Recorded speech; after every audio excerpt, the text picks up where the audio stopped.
Selamat sejahtera, nama saya Tiban Salamutu dan nombor metrik A166731. Nama pencara Prof. Dato' Ir Dr. Riza Atik Abdullah dan ini adalah projek akhir asas pengangkutan bandar. Terdapat banyak masalah pengangkutan yang dihadapi di Kota Kinabalu, antaranya kemalangan, kesesakan jalan raya, kurang pengangkutan awam dan banyak pembangunan jalan raya serentak.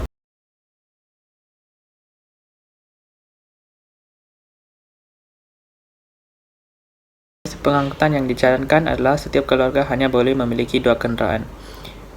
Banyak keluarga memiliki 3 atau lebih kenderaan di rumah. Oleh sebab itu, bilangan kenderaan yang digunakan oleh setiap keluarga adalah tinggi. Jika setiap keluarga hanya dihadkan untuk memiliki 2 buah kenderaan, bilangan kenderaan yang digunakan akan berkurang dan bilangan kenderaan di jalan raya turut kurang. Dengan ini, kemalangan dan kesesakan jalan raya boleh dikurangkan.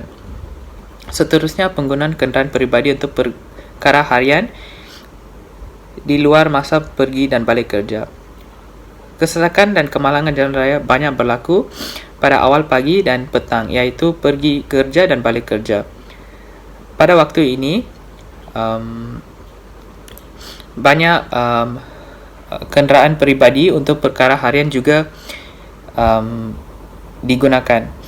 So, oleh itu, penggunaan kenderaan peribadi untuk perkara harian harus dikurangkan pada waktu awal pagi dan petang. So, contohnya membenarkan kenderaan peribadi untuk melakukan perkara harian pada waktu tengah hari merupakan waktu yang sesuai kerana pada waktu ini terdapat kurang kenderaan di jalan raya. Oleh itu, kemalangan dan kesesakan jalan raya dapat dikurangkan. Dengan ini, masalah pengangkutan juga dapat dielakkan. Seterusnya adalah penggunaan pengangkutan awam harus diutamakan jika ingin melakukan aktiviti bukan keutamaan. Ini merupakan satu polisi yang agak penting kerana pada zaman ini banyak pemuda-pemudi ingin pergi mengamalkan amalan lepak di tempat awam seperti shopping kompleks ataupun macam pawagam. So, untuk pergi tempat tersebut, mereka turut guna kenderaan peribadi. So, jika penggunaan awam diutamakan, bilangan kenderaan dapat kurang di jalan raya dan kesesakan, kemalangan dan masalah pengangkutan dapat dikurangkan. So, untuk mereka memilih pengangkutan awam sebagai keutamaan, pengurangan kadar bayaran pengangkutan awam harus dilakukan. Jika kadar bayaran pengangkutan awam kurang, rakyat akan lebih terdorong dan tergalak untuk menggunakan pengangkutan awam. So, apabila lebih ramai rakyat menggunakan pengangkutan awam, lebih kurang kenderaan di jalan raya dan kemalangan jalan raya dapat dikurangkan dan masalah pengangkutan juga dapat dielakkan. Perancangan jangka pendek. Antara perancangan jangka pendek yang boleh dilakukan adalah mewujudkan kempen pengangkutan aktif. Kempen pengangkutan aktif adalah satu kempen untuk menggalakkan rakyat menggunakan basikal untuk pergi ke mana-mana tempat. Malaysia merupakan satu negara yang tinggi dengan masalah kesihatan seperti obesiti dan diabetes, dan kempen ini dapat menggalakkan rakyat untuk mengamalkan gaya hidup sihat dengan berbasikal ke tempat tertentu. Dengan ini, masalah kesihatan serta masalah kemalangan juga dapat dikurangkan. Seterusnya, pengubahsawaan kawasan yang cenderung dengan kemalangan jalan raya. Pengubahsawaan yang boleh berlaku adalah di tempat seperti Seleko Tajam. Seleko tajam merupakan antara tempat yang banyak berlakunya kemalangan. Jika cermin pengubahsuaian seperti meletakkan cermin di seleko ini dilakukan, banyak kemalangan dapat dielakkan kerana pemandu dapat lihat kenderaan yang datang. Seterusnya, melebarkan jalan raya. Jika jalan raya dilebarkan, jalan raya dapat menampung kenderaan yang lebih banyak pada sesuatu masa sesuatu masa. Oleh itu,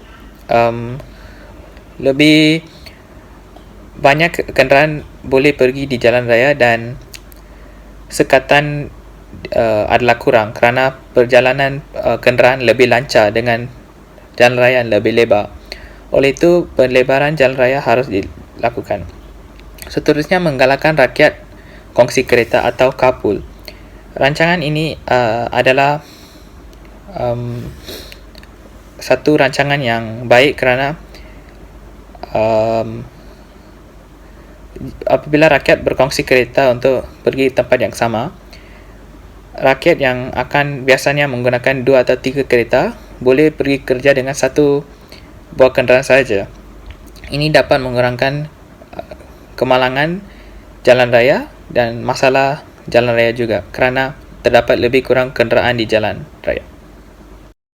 Perancangan jangka panjang antaranya membina jalan raya yang berkualiti tinggi dan tidak mudah rosak dan tidak cenderung dengan kemalangan. Apabila jalan raya berkualiti tinggi dibina, masalah kemalangan dapat dikurangkan kerana kerosakan akan kurang seperti lubang di jalan raya atau jalan raya licin. Seterusnya, melakukan kerja pembaikan atau pembangunan jalan raya satu persatu dan bukan serentak. Apabila kerja pembangunan jalan raya dijalankan satu persatu, sekatan jalan raya atau kekangan di jalan raya dapat dikurangkan dan pergerakan kenderaan di jalan akan lebih lancar dan ini dapat mengurangkan kemalangan jalan raya.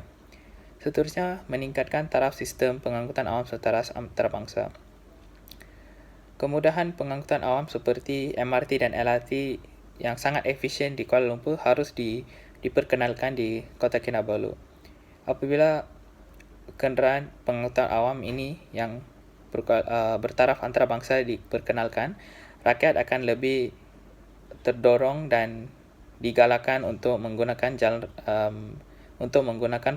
pengangkutan awam untuk pergi ke sesuatu tempat. Ini dapat mengurangkan bilangan kenderaan di jalan dan mengurangkan masalah pengangkutan. Seterusnya, kerajaan harus menyediakan laluan khas untuk pejalan kaki dan basikal. Ini merupakan rancangan yang mudah tapi penting kerana sekarang pemandu basikal menggunakan jalan raya yang sama dengan kenderaan seperti kereta.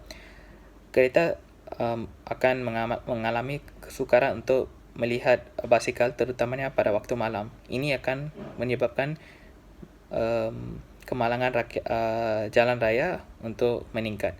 Apabila laluan khas disediakan untuk basikal, pemandu basikal boleh memandu dengan lancar dan kenderaan seperti bermotor seperti kereta pun akan menghadapi kurang masalah di jalan raya. Sekian.